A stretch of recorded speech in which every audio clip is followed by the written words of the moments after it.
Welkom by ons lesing oor regering en bestuur. Vandag gaan ons die rol van uitvoerende beamptes in autoritaire state ondersoek.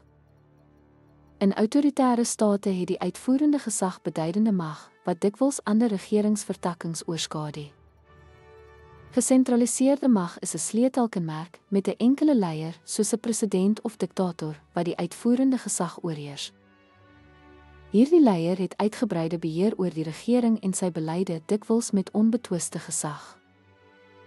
Die wetgewende tak in hierdie state het dikwels nie werklike mag of onafhanklikheid nie, en die regbank is tipies ondergeskik aan die uitvoerende gesag. Beheermetodes sluit in die onderdrukking van oppositie deur middel van repressie en sensuur en die sterk steun op staatsveiligheidsmagte. Bestuur in autoritaire state behels besluitneming van bo na onder en die gebruik van propaganda om die legitimiteit van die regime bevorder.